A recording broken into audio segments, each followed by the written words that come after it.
Hello दोस्तों, स्वागत है। मैं आपको अमरनाथ के बारे में गर्भ योनि की महिमा सुनाने जा रही हूँ। इसको ज़्यादा से ज़्यादा लाइक करना और सब्सक्राइब भी करना। परिक्रमा और प्रणाम कर पहाड़ से उतरते समय मध्य में चलता हुआ मार्ग में जो गर्भ योनि है उसमें प्रवेश करें, क्योंकि इसमें एक बार जाने से फिर मनुष्य का पुनः जन्म नहीं होता है। गर्भ योनि से निकलकर अमरावती नदी में प्रवेश करें। अमरावती के दर्शन मात्र से मनुष्य देवता तुल्य हो जाता है। इस नदी के अमृत समान जल में स्नान करके यात्री को चाहिए कि भस्म को अपने शरीर पर मले। देवी जो मनुष्य पवित्र गर्भ योनि में से निकलकर अमर गुफा को जाता है उसका फिर जन्म पूर्ण जन्म नहीं होता और फिर वह शिव रूप हो जाता है। देवी यह बात बिल्कुल सत्य है। हे इंसानी, जब भगवान श्री सदाशिव जी महाराज कैलाश पर्वत पर नृत्य कर रहे थे उस समय नंदी उनकी आज्ञा अनुसार द्वारपाल पर था। देवता भगवान श्री शिवजी महाराज के दर्शन के लिए आए तो नंदी ने उसको रोका। अब देवताओं तथा नंदी में परस्पर युद्ध होने लगे। नंदी ने भगवान से श्री सदाशिव जी महाराज से शिकायत की। भगवान श्री सदाशिव जी महाराज ने नंदी से कहा, तुम दंड धारण करो, देवता तुम्हारा कुछ बिगाड़ सकेंगे।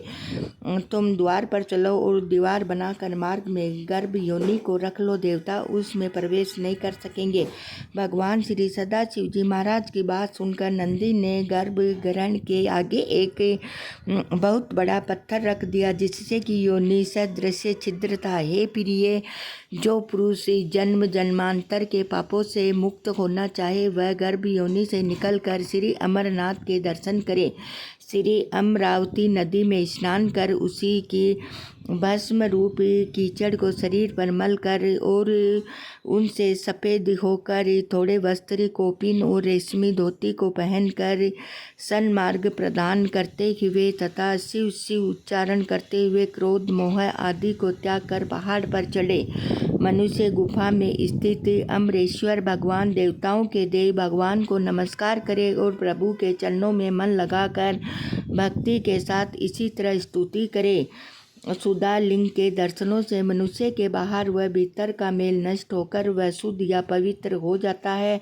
अमृत से बने हुए सुधा लिंग के दर्शनों के स्पर्श पूजन तथा वंदन से महापापी मनुष्य भी समस्त पापों से छूट जाता है। कल युग में मुक्ति का इससे बढ़कर दूसरा साधन बिल्कुल नहीं है।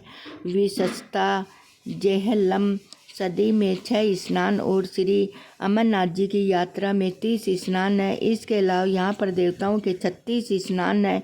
इन देव स्थानों के दर्शन करने से मनुष्य को शिव धाम की प्राप्ति होती है। इसी प्रकार यदि मनुष्य यात्रा करता हुआ रसात्मक लिंग के दर्शन करे तो मोक्ष को प्राप्त होता है, जिससे कि उसको फिर बार बार जन्म मरण का दुख नहीं भोगना पड़ता है।